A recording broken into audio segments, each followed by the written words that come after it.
Hi, everyone. Dr. Frankie Bashan here. Hope you're all doing really well. So I just got back from a conference. That was amazing. It was a matchmakers conference, connected with almost 100 matchmakers all over the world, mostly in the US, spread throughout the country. Lots of learning and collaborating and seeing if we can make, more love happen in the world. But what I want to say is that this year they did it on a cruise, and I have been pretty anti-cruise because 17 or something like that, 15 or 17 years ago, I was a singles coordinator on a cruise ship. I think it might have been a Carnival cruise. There were 3,000 women on board. It was when it was kind of launching my company, Little Gay Book. And I thought, wow, what an amazing opportunity to connect with all of these women and share about the launch of my company. And it's the first cruise I'd ever gone on, and we went right into a storm. And for 3 days, 3,000 people were vomiting, green. The go-go dancers were like completely sick. The entire staff of 500 was sick. And these are people that are, right, this is their career. They weren't able to serve food, so they left food out for us. Things like nothing was normal. H1N1 was going around. Like at some point I was like nearly tossed out of my bed because the swells were so large and there was no water in the pools. You had to hold the handrails as you're going down the hallway. Otherwise you would have been thrown to the other side of the ship. I'm not making any of this up. So that was my experience of being on a cruise ship. And I said, never again. Sure enough, the conference came up and they decided to do it on a cruise ship. And my first instinct was to say, hell no, I am not doing that again. But I slowed down and I sat with that part of me that was very resistant and fearful of having an experience that remotely resembled what I had years ago, and reminded myself, like, this is years later. This is a much nicer cruise ship company. It was amazing. Virgin, I recommend it. Virgin Voyages, better than New York restaurants I've had. The food on that boat, every meal was phenomenal. High quality. They have thought of it all. So anyway, I took the risk and went on this cruise, not knowing if the outcome would be any different, but was very optimistic and hopeful and was thinking positive around it. And I have zero regrets. So my message here is that just because you've had a bad experience doesn't mean that you shouldn't try it again and that the outcome couldn't be different. So I say, slow down, look at all the facts, and make sure that you're not kind of, what is that? Cutting your nose off to spite your face, right? Like, make sure that you're not foreclosing opportunities to have new experiences that can replace those negative experiences and actually really open you up to so much more joy and amazing opportunity that you couldn't have known because you're just thinking that it would look exactly like it did in the past. So yeah, so I'm really happy that I overcame that. And the other thing is I have a fear of heights, and there was an excursion to do zip lining, and I'm terrified of being up. I mean, growing up in New York City, I was in high rises my whole life. It's so bizarre that I have a fear of heights, but I do. And I signed up, and I can't say that I overcame it, because to overcome that kind of anxiety, you have to repetitively do it and stay at it and always keep doing it. So I'm not going to be zip lining every week for the rest of my life.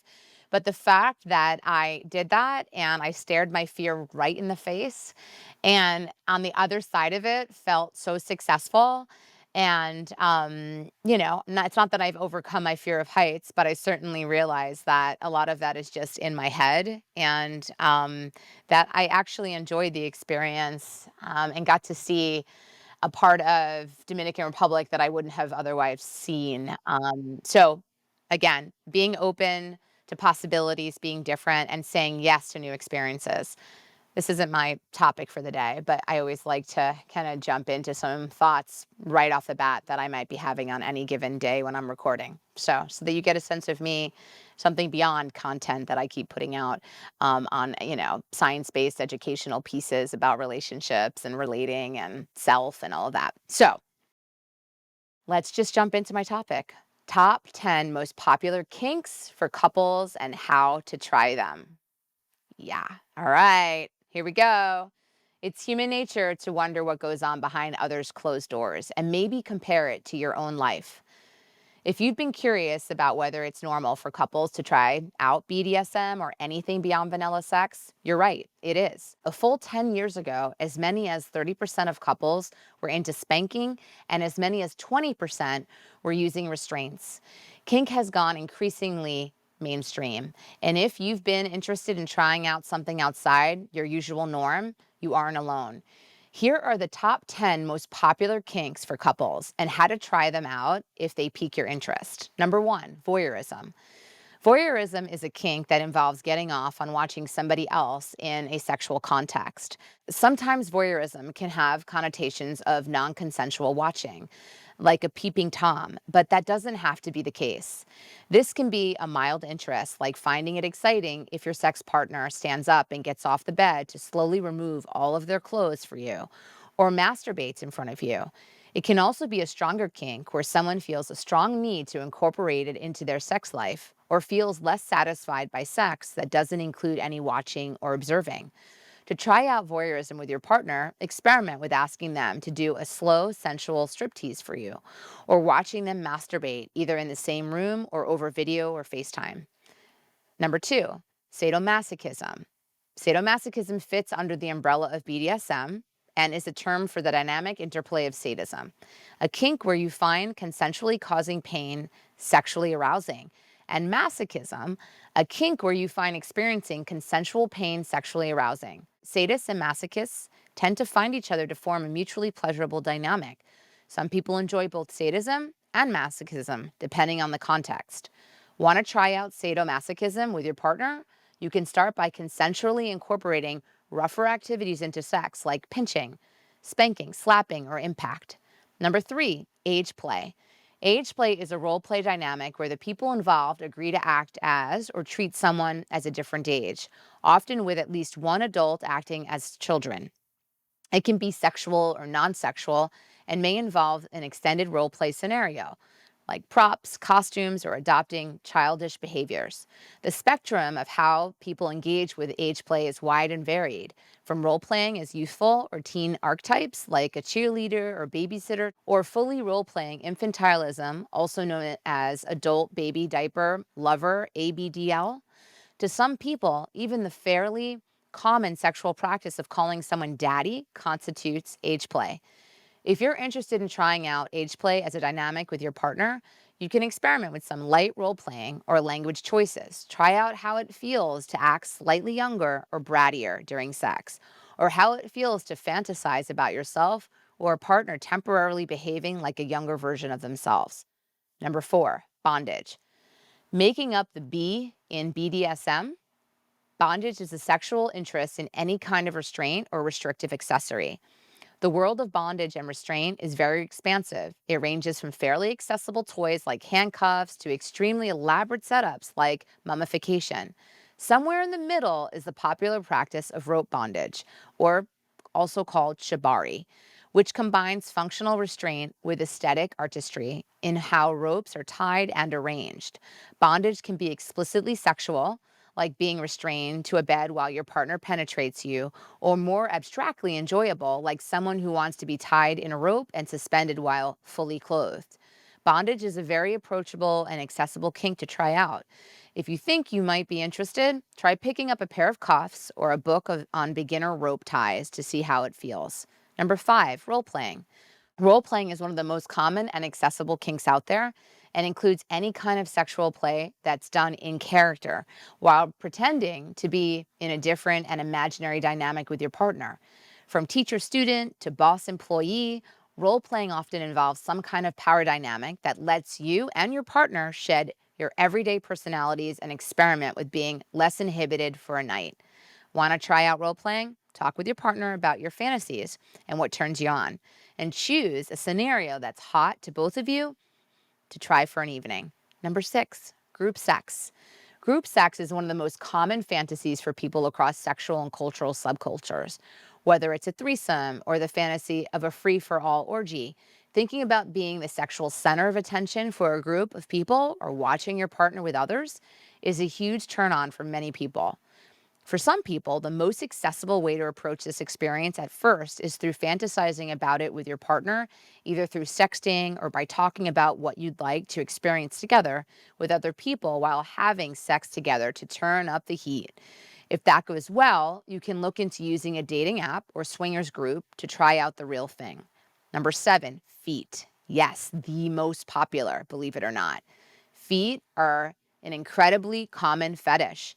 Up to about 30% of people have a fetish for a specific body part, and foot fetishists make up the largest percentage within that group, with up to 47% of those fetishists preferring feet.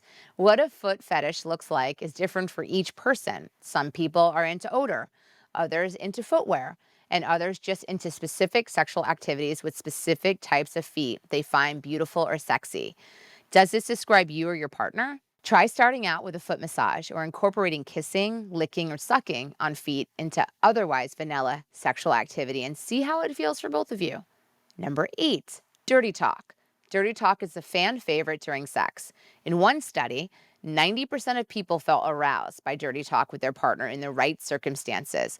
Our brains are incredibly verbal, and even if we don't think of ourselves as being big on verbal communication, our cognitive system inevitably processes our experiences and sensations through the lens of language. It makes sense that we be turned on by a verbal layer of our sexual experience. Feel intimidated by dirty talk? Start out by just naming what's happening in bed and what you like about it. I love how you X, and it feels so good when you Y can go a long way. Number 9, cuckolding. Being cheated on is one of most people's worst relationship fears. But paradoxically, cuckolding, or a kind of kink centered around being sexually aroused by your partner having sex with other people, perhaps even in front of you while you're watching, is very common. Often the fantasy includes the fantasizer's own inadequacy or humiliation, specifically the idea that another person can please their partner better than they can. Maybe it's not so surprising after all. For many of us, we end up eroticizing the outcomes we find most charged or intense, like someone who has worked hard to avoid doing something wrong their whole life and now finds it hot to be erotically punished or disciplined. Does the idea of your partner being sexually satisfied by someone else make you feel inexplicably hot and bothered? Start by exploring the fantasy verbally with your partner and trading scenarios or whispering about your imagination of what it would look like during sex. If the idea ends up becoming compelling for both of you, you can talk about trying to find someone to try it out with. Number 10, orgasm control or orgasm denial. For many people, orgasm is the entire point of sex. It may feel counterintuitive to want a partner to control when you can have orgasms or forbid you from having them entirely. But for people interested in a power dynamic, the desirability and intensity of orgasm is exactly why it can be so hot. Whether it's being brought to the brink of orgasm during sex and then being told to wait, or being forbid from orgasming during masturbation on your own time. Orgasm control and denial can be a core part of BDSM or kink dynamic for many, many people. Wondering whether orgasm denial is for you? Try having your partner edge you the next time you have sex. At the very least, it may lead to a more powerful orgasm when you do eventually have one. That's what I have for you all, folks. Love you. Kisses, hugs. I'll see y'all next week.